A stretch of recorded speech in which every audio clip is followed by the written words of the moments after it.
म्हणजे छोटी रेषा आणि मोठी रेषा, लहान रेषा आणि मोठी रेषा.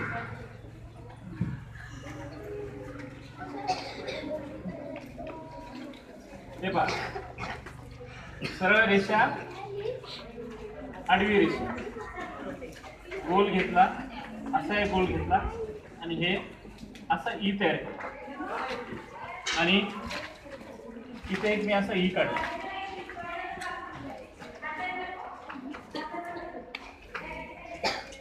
याच्यात दोन्हीमध्ये कोणता चांगला आहे?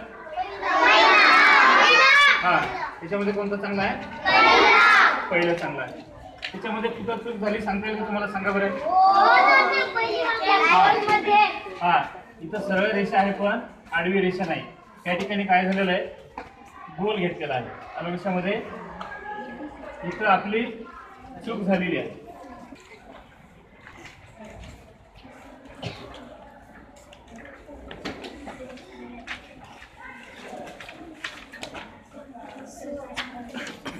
हा, कोणता अक्षर सांगा बरं? हे पहिलं ख आहे. ख आहे ना? कोणता चांगला आहे? पहिलं.